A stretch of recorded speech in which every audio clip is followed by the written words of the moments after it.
पिंपरी चिंचवड महापालिका निवडणुकीत आकावरून एकमेकांवर टीका सुरू झाली. वातावरण तापलं. अशात नेमकं कोणत्या पक्षावर विश्वास ठेवायचा? खरंच शहरात भ्रष्टाचार झालाय का? मतदारांना नेमका कोणावर विश्वास वाटतोय? जाणून घेतले नाजिम मुल्लानं. पाहूया. काय बाबा, गारठा चांगला दिसतोय. खूपच वारा आहे, गार थंड पडलेला आहे बर आणि बोचरी हवा आहे सकाळी सकाळी. बर त्यामुळे आम्ही बसतो सकाळी, आमचे सगळे ज्येष्ठ नागरिक. बर पण ही ऊब चांगली आहे की राजकारणामुळे तापलेलं जे वातावरण आहे त्याची ऊब चांगली आहे? ही नॅचरल आहे ना. काय अपेक्षा काय आहेत आपल्याला या सगळ्या, आता जी कोणी सत्ता नवीन येईल त्यांच्याकडून? नवीन परिवर्तन आणि चांगले उमेदवार हवेत. तरुण पिढीला वाव मिळावा उमेदवारी करता. जुन्या लोकांनी थोडंसं मोठं मन करून चांगले उमेदवार द्यावे, ज्यांनी शैक्षणिक आणि व्यावसायिक दृष्ट्या नवीन मुलांना चालना मिळतील. परंतु ज्या पद्धतीनं आरोप प्रत्यारोप एकमेकांवरती करतायत, त्यातून काय जनतेचं हित साधलं जाईल का? जनतेचं नाही साधणार. हे यांचं हित साधणार आहे, जनतेचं नाही काय. आता खरं तर लढाई जी आहे ती म्हणजे मुख्यमंत्री देवेंद्र फडणवीस आणि उपमुख्यमंत्री अजित पवार आहेत. या दोन्ही नेत्यांकडून, म्हणजे आरोप आपल्याला नाहीत करायचे, पण दोन्ही नेत्यांकडून काय अपेक्षा आहेत आपल्या शहरासाठीच्या? हे इन्फ्रास्ट्रक्चर जे असतं ना, ते डेव्हलप व्हायला पाहिजे. तुमचं कनेक्टिव्हिटी, लोकांच्या सुविधा, आता स्वच्छता, रोड व्यवस्थित व्हायला पाहिजेत. बाकीचं पाण्याचा प्रश्न तर आमच्याकडे नाही आहे, एकदम मस्त आहे. लाईटचं पण आमच्याकडे 24 आता कोण विकास चांगला करू शकतो तुम्हाला वाटतं, देवेंद्र फडणवीस की अजित पवार? अजित पवार करू शकतो की त्यांच्याकडून अपेक्षा आहे.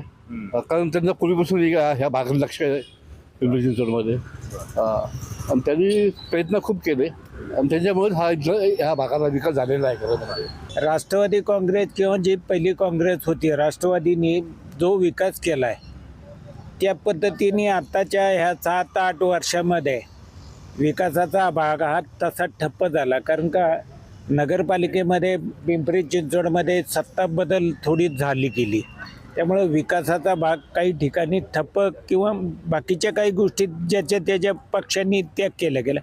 पण जो राष्ट्रवादीने जो विकास केला तो तसा पहिल्यासारखा आत्ता या 7-8 वर्षात काही एक जाणवलेला नाही. बाबा म्हणतायत की विकास ठप्प झाला म्हणजे भाजपच्या काळामध्ये. आता ज्याचं त्याचं वैयक्तिक मत आहे, पण आम्हाला माहिती आहे, आता जसं तुम्हाला म्हटलं की नवीन उमेदवार येत आहेत, नवीन मुलांना चान्स द्या, त्याच्याकरताच आम्ही म्हणत असतो की तुम्ही जुने सगळे लोक जर तुम्ही केले तर नवीन मुलांनी करायचं काय? त्यांना पण इच्छा आहेत की बाबा आम्हाला काहीतरी करायची इच्छा आहे. जर त्यांना चान्सच नाही दिला तर ते करणार कधी? त्याच्यामुळे त्यांना आता ते कसं आलेलं आहे की त्यांना ते दिसतंय की जुनं जे आहे तेच. आता ते बोलताना काय बोलले की बाबा जुन्यापूर्वी केले तेच, पण तुम्ही चान्स द्याल तरच होईल ना. नवीन मुलं जे ट्राय करतायत की त्यांना मिळालं पाहिजे तर ते करून दाखवतील. आणि इन्फ्रास्ट्रक्चर नॉट ओन्ली इन्फ्रास्ट्रक्चर, ते लोक उद्योग आणि डेव्हलपमेंट करता खूप प्रयत्नशील आहेत. विकास हा व्हायला पाहिजे. रस्ते तर आता हल्ली रस्ते फार खराब झालेत, ते पण दुरुस्त कोण करायला तयार नाहीत.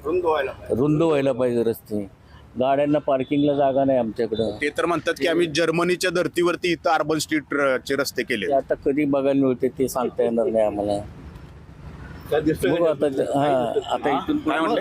जर्मनीचं काही दिसत नाही या भागात कुठंच. म्हणजे पुढे बघा तुम्ही, सगळं अरुंद रस्त्यामुळे सगळं पब्लिकचा फार हैराण झालेली. आता चाकांची काय अवस्था आहे बघा. नको होत लागली तिथं. जनतेच्या अपेक्षांचा विचार हे राज्यकर्ते करणार का, आणि या राज्यकर्त्यांकडून या जनतेला अपेक्षित असणारा विकास होणार का, हे खरं पाहणं महत्त्वाचं राहणार आहे. कॅमेरामन शैलेश जाधव सह नाजिम मुल्ला, ABP माझा, पिंपरी चिंचवड.